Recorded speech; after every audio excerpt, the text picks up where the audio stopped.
କାଶ ସେଇ ଲୋକମାନେ ସେତେ ଭଲ ସତରେ ହୋଇଯାଆନ୍ତେ କି ଯେତିକି ଭଲ ସେମାନେ ନିଜ ହ୍ୱାଟ୍ସଆପ୍ରେ ଷ୍ଟାଟସ୍ ଦେଉଛନ୍ତି। ଏ ବନ୍ଧୁ ସେଇଭଳି ସମ୍ପର୍କ ସବୁବେଳେ ଆଗକୁ ମାଡ଼ି ମାଡ଼ି ଚାଲିଥାଏ, ଯେଉଁ ସମ୍ପର୍କକୁ ଉଭୟ ପଟୁ ଲୋକେ ସମ୍ମାନ ଦିଅନ୍ତି। ଗୋଟିଏ ପଟୁ ତ ରୁଟି ମଧ୍ୟ ସେକା ଯାଇପାରେନି, ତେବେ ସମ୍ପର୍କ ବା ଆଗକୁ କେମିତି ଯିବ? ଏମିତି କଥାର ମୋର କୌଣସି ବି ଅଫସୋସ ନାହିଁ କି ଏ ଦୁନିଆ କେତେ ବି ଖରାପ ହଉ, ମୁଁ ତ ସେଇ ରାସ୍ତାରେ ହିଁ ଚାଲିବି ଯେଉଁ ରାସ୍ତା ସତ୍ୟ ପଥରେ ଥିବ। କେହି ବି ଏଠି ଭଲ ପାଇବା ଦିଅନ୍ତିନି ଆଜ୍ଞା ନିଜ ହୃଦୟ ଭିତରୁ। ଲୋକେ ତ କେବଳ ଏମିତିରେ ସମ୍ପର୍କ ନିଭାନ୍ତି କେବଳ ଏ ଦୁନିଆ ଲୋକଙ୍କୁ ଦେଖେଇବା ପାଇଁ। ଯଦି ଆପଣ ଆପଣଙ୍କ ଜୀବନରେ ଆଗକୁ ବଢ଼ିବାକୁ ଚାହୁଁଛନ୍ତି ତେବେ ଆପଣ କାଲା ହୋଇଯାଆନ୍ତୁ, କାହିଁକିନା ଏ ଦୁନିଆରେ କିଛିଟା ଲୋକଙ୍କୁ ଛାଡ଼ି ବାକି ସବୁ ଲୋକ ଆପଣଙ୍କୁ ତଳକୁ ଠେଲିବାକୁ ଲାଗିଛନ୍ତି। ଏ ଦୁନିଆରେ ଜନ୍ମ ନେଇଥିବା ପ୍ରାୟ ସମସ୍ତ ମଣିଷ ତ କଥା କହିବା ଜାଣିଛନ୍ତି, କିନ୍ତୁ କେଉଁ ଜାଗାରେ କେଉଁ କଥା କହିବା ତାହା କେବଳ କମ୍ ଲୋକ ହିଁ ଜାଣିଛନ୍ତି। ଏ ଆମ ଜୀବନ ଏମିତି ଗୋଟେ ନାଟକ ଆଜ୍ଞା, ଯେଉଁଠି ଆମକୁ ଏକଥା ବି ଜଣା ନାହିଁ କି ଆମର ଆଗର ଦୃଶ୍ୟ କ'ଣ ବା ହେବ। ବନ୍ଧୁ, ଯଦି ମୁଁ ସମୁଦ୍ର କଥା କହିବି ତେବେ ସମୁଦ୍ର ତ ସମସ୍ତଙ୍କ ପାଇଁ ସମାନ, କିନ୍ତୁ କିଛିଟା ଲୋକ ତା ଭିତରେ ମୋତି ଖୋଜି ଆଣନ୍ତି, କିଛିଟା ଲୋକ ତା ଭିତରେ ମାଛ ଖୋଜି ନିଅନ୍ତି, ଆଉ କିଛିଟା ଲୋକ କେବଳ ମନୋରଞ୍ଜନ ପାଇଁ ନିଜ ପାଦକୁ ହିଁ ତା ଭିତରେ ବୁଡ଼େଇ ରଖନ୍ତି। ଏଇ ଜୀବନ ମଧ୍ୟ ଆମର ଗୋଟେ ସମୁଦ୍ର ଭଳି ଆଜ୍ଞା, ତାହା କେବଳ ଆମ ଉପରେ ନିର୍ଭର କରେ କି ସେ ଜୀବନ ରୂପକ ସମୁଦ୍ର ଭିତରୁ ଆମେ କ'ଣ ଖୋଜି ଆଣିବାକୁ ଚାହୁଁଛେ। ନେଗେଟିଭିଟି ଗୋଟେ ଏତେ ବଡ଼ ଭୟଙ୍କର ରୋଗ ଆଜ୍ଞା, ଯାହାକି ବଞ୍ଚିଥିବା ମଣିଷକୁ ମୃତ ମଣିଷ ସହ ସଙ୍ଗେ ସମାନ କରିଦିଏ। ବନ୍ଧୁ, ଜଳି ଯାଇଥିବା ଜଙ୍ଗଲଟିଏ ଲୁଚି ଲୁଚି କାନ୍ଦୁଥିଲା, କାହିଁକିନା ଯେଉଁ ଦିଆସିଲି କାଠି ତାକୁ ଜଳେଇ ଦେଲା ତା ପଛରେ ତାର ନିଜ ଜନ୍ମିତ କାଠର ହିଁ ଅଂଶ ଥିଲା। ଏବେ କୌଣସି ପ୍ରଶ୍ନର ଉତ୍ତରର ମୁଁ କେବେ ଆଶା କରୁନାହିଁ। ଗୋଟେ କଥା, ଏବେ ମୁଁ ପ୍ରଶ୍ନ ପଚାରିବା ହିଁ ଛାଡ଼ି ଦେଇଛି। କୌଣସି ଲୋକକୁ ଆପଣ ସେତିକି ହିଁ ଭଲ ପାଇବା ଦିଅନ୍ତୁ ଯେତିକି ସିଏ ହଜମ କରିପାରିବ। ଆବଶ୍ୟକତାଠାରୁ ଅଧିକ ଭଲ ପାଇବା ଦେଇ କେବେ ନିଜର ଆତ୍ମସମ୍ମାନକୁ ତଳକୁ ପକାନ୍ତୁ ନାହିଁ। ଯେତେବେଳେ ଆମ ଜୀବନର ମୁସ୍କିଲ ସମୟ ଚାଲିଥାଏ, ସେତେବେଳେ କିଏ ପରାମର୍ଶ ଦେଉଥିବା ଗୋଟେ ପର ଲୋକ ବି ହୋଇଥାଉ ନା କାହିଁକି, ସେ ଆମ ହୃଦୟରେ ନିଜ ପାଇଁ ଜାଗା ତିଆରି କରିନିଏ।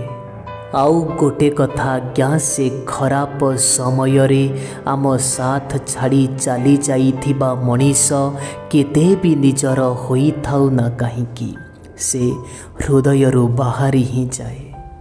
ମୁଁ ଏକଥା ଏମିତି ନୁହଁ ଆଜ୍ଞା, ମୋ ଜୀବନର ଅନୁଭବରୁ କହୁଛି। ବାହାରୁ ବହୁତ ହସୁଥିବା ଲୋକେ ନିଜ ଭିତରୁ ବହୁତ ଏକା ଥାଆନ୍ତି। ହଁ, ଏକଥା ବି ମୁଁ ମାନୁଛି କି ମୁଁ ଖରାପ ଆଜ୍ଞା, ମୁଁ ଖରାପ ହିଁ ଠିକ୍ ଅଛି, କାହିଁକିନା ଭଲ ବୋଲି ଦେଖେଇ ହେବାର କଳା ଆମକୁ ଜଣା ନାହିଁ। ଯଦି ନିଜ ଲୋକଙ୍କୁ ଆପଣ ଚିହ୍ନିବା ପାଇଁ ଚାହୁଁଛନ୍ତି ତେବେ କେବଳ ଏଇ ଗୋଟିଏ କାମ କରନ୍ତୁ, ଟିକେ ଆପଣ ଅଭିମାନ କରିଯାଆନ୍ତୁ, ଆଉ ଦେଖନ୍ତୁ ଆପଣଙ୍କୁ ମନେଇବା ପାଇଁ କିଏ କିଏ ଆପଣଙ୍କ ପାଖକୁ ଆସୁଛି। ଟଙ୍କା ପଇସା, ନିଜ ଶରୀରର ରଙ୍ଗ ଓ ନିଜ ରୂପକୁ ନେଇ କେବେ ବି ଆପଣ ଗର୍ବ ଅହଙ୍କାର କରନ୍ତୁ ନାହିଁ, କାହିଁକିନା ସମୟ ସୁଅରେ ଏସବୁ ଦିନେ ନିଶ୍ଚୟ ଭାସିଯିବ। ବନ୍ଧୁ, ଆପଣଙ୍କ ଘରଠାରୁ ଆପଣଙ୍କ ଘରର କବାଟ ଛୋଟ, ଆପଣଙ୍କ ଘରର କବାଟ ଠାରୁ ସେଠି ଲଗାଯାଇଥିବା ତାଲା ଛୋଟ, ଆଉ ସେ ତାଲା ଠାରୁ ଚାବି ଛୋଟ। ତାପରେ ବି ଗୋଟିଏ ଛୋଟ ଚାବି ଦ୍ୱାରା ଆପଣଙ୍କର ସମ୍ପୂର୍ଣ୍ଣ ଘରଟି ଖୋଲିଯାଏ। ଠିକ୍ ସେଇଭଳି ମନ ଭିତରେ ଯଦି ଆପଣ ଛୋଟ ଛୋଟ ଭଲ ଚିନ୍ତାଧାରା ଆଣିବେ, ତେବେ ତାହା ଆପଣଙ୍କ ଜୀବନ ବି ପରିବର୍ତ୍ତନ କରିଦେଇପାରେ। ଯାହା ଆପଣଙ୍କ ଜୀବନରେ କାଲି ଥିଲା ତାକୁ ଭୁଲିକି ତ ଦେଖନ୍ତୁ, ଆଉ ଯାହା ଆଜି ଆପଣଙ୍କର ଜୀବନରେ ଅଛି ତାକୁ ଟିକେ ଜିଇଁକି ତ ଦେଖନ୍ତୁ। ଦେଖିବେ ଆସୁଥିବା ଆପଣଙ୍କ ସମୟ ବହୁତ ସୁନ୍ଦର ହେବ। ବନ୍ଧୁ, ସିଏ ଟିକେ ଟିକେ ବି ହଉନା କାହିଁକି, ବେଳେବେଳେ ଟିକେ କଥା ମଧ୍ୟ ହୋଇଯାଆନ୍ତୁ। ଏମିତି ଚୁପ୍ ରୁହନ୍ତୁନି, ନହେଲେ ଲାଗିବ ଯେମିତି ଆପଣ ସମସ୍ତଙ୍କୁ ଭୁଲି ଯାଇଛନ୍ତି। ଆଜିକାଲିର ଦୁନିଆରେ ଏ ମଣିଷ ସମାଜ ଟେକ୍ନୋଲୋଜିରେ ଏତେ ଫାଷ୍ଟ ହୋଇଯାଇଛି ଯେ ହ୍ୱାଟ୍ସଆପ୍ ଫେସବୁକ୍ ମାଧ୍ୟମରେ ହଜାର ହଜାର କିଲୋମିଟର ଦୂରରେ ଥିବା ମଣିଷକୁ ଆମେ ଦେଖିପାରୁଛେ। କିନ୍ତୁ ଦୁଃଖର କଥା ଆଜ୍ଞା, ଘର ଭିତରେ ଥିବା ବାପା ମାଙ୍କ କଷ୍ଟକୁ ଆମେ କେବେ ବୁଝିପାରୁନେ। ଏ ବନ୍ଧୁ, ସିଏ ଭଲ ପାଇବା ହେଉ କିମ୍ବା ସିଏ ରାଜନୀତିରେ ହେଉଥିବା ଇଲେକ୍ସନ୍ ହେଉ, ତାହା କେବଳ ସ୍ୱାର୍ଥ ପାଇଁ ହିଁ ମିଛ କଥା କୁହାଯାଇଥାଏ। ଆପଣ କେବେ ବି କାହାକୁ ଏତେ ସହଜରେ ମିଳିଯିବେନି, କାହିଁକି ନା ସହଜରେ ମିଳିଥିବା ଜିନିଷର ଲୋକେ କେବେ ମୂଲ୍ୟ ବୁଝନ୍ତି ନାହିଁ। ମୋ ଜୀବନରେ ମୋର ଅଭ୍ୟାସ ତ ସହିଯିବାର। ଯଦି ସହିଯିବା ମୋ ଅଭ୍ୟାସରେ ନଥାନ୍ତା ତ କିଛି କହିବା ତ ଔକାତରେ ନଥାନ୍ତା। କେବେ ବି କୌଣସି ମଣିଷକୁ ନିଜ ଅଭ୍ୟାସରେ ପକେଇବ ନାହିଁ। ଯେଉଁ ଦିନଠାରୁ କିଏ ଆପଣଙ୍କର ଅଭ୍ୟାସରେ ପଡ଼ିଯିବ, ସେଇ ଦିନଠାରୁ ସିଏ ଆପଣଙ୍କୁ ବର୍ବାଦ କରିବା ଆରମ୍ଭ କରିଦେବ। ଯେମିତି ଫୁଟୁଥିବା ପାଣିରେ କେବେ ବି ମଣିଷ ନିଜ ଚେହେରା ଦେଖିପାରେ ନାହିଁ, ଠିକ୍ ସେଇଭଳି ବିଚଳିତ ମନରେ କେବେ ବି ସମସ୍ୟାର ସମାଧାନ ବାହାରେ ନାହିଁ। ଏଥିପାଇଁ ଆପଣ ଜୀବନରେ ଶାନ୍ତ ହୋଇ ସମସ୍ତ ସମସ୍ୟାର ସମାଧାନ ଖୋଜନ୍ତୁ। ଦେଖିବେ ଆପଣଙ୍କୁ ନିଶ୍ଚୟ ମିଳିଯିବ। କୌଣସି ମଣିଷର ହାତ ଆପଣ ସେତେବେଳେ ଧରନ୍ତୁ ଯେତେବେଳେ ସାରା ଜୀବନ ପାଇଁ ସେ ହାତକୁ ଧରିପାରିବେ। ଦୁଇ କ୍ଷଣର ନାଟକ ଭଳି ଭଲ ପାଇବା ଦେଖେଇ କାହା ସହ ଖେଳିଯିବା ମହାପାପ ଅଟେ। ଯାହା ଜୀବନରେ ଆପଣଙ୍କୁ ମିଳିଛି ତାହା ହିଁ ଆପଣଙ୍କ ପାଇଁ ବହୁତ ଭଲ ଅଛି। ଏକଥା ଆପଣ ନ ଜାଣିପାରନ୍ତି, କିନ୍ତୁ ଦେବା ଲୋକ ବହୁତ ଭଲରେ ଜାଣିଛି। ଭଗବାନଙ୍କ ପାଖରେ ମୁଁ ଏ ଗୋଟିଏ ନିବେଦନ କରିବା ପାଇଁ ଚାହିଁବି, ହେ ଭଗବାନ, ତୁମେ ମୋତେ ଏକା ରଖ, ମୋର କୌଣସି ବି ଅଭିଯୋଗ ନାହିଁ।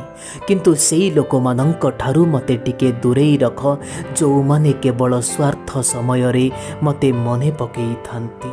ସେ ମଣିଷ ଦ୍ୱାରା ଭୁଲରେ ହୋଇଯାଇଥିବା ଭୁଲ ହେଉ କିମ୍ବା କାହା ଉପରେ ବିଶ୍ୱାସ କରି ପାଇଥିବା ଧୋକା ହେଉ, ଏସବୁରୁ ମଣିଷ ଯାହା ଶିଖେ ତାହା ତାକୁ ଦୁନିଆର କୌଣସି ବି ବିଶ୍ୱବିଦ୍ୟାଳୟ ଶିଖେଇ ପାରିବ ନାହିଁ। ଏ ସାଙ୍ଗ, ତୁ ଏଠି କ୍ଷଣିକର ଦେଖା ଚାହାଁରେ କେବେ ବି କାହାକୁ ବିଶ୍ୱାସ ଆଉ ଭରସା କରନା। ଯଦି ସ୍ୱାର୍ଥ ନଥିବ, ବର୍ଷ ବର୍ଷର ପୁରୁଣା ସମ୍ପର୍କକୁ ବି ଏମିତିରେ ମୁଁ ଭାଙ୍ଗି ଯିବାର ଦେଖିଛି। ଏ ସାରା ଦୁନିଆର ବୋଝ ଆପଣ ଆପଣଙ୍କ ହୃଦୟରୁ ବାହାର କରିଦିଅନ୍ତୁ।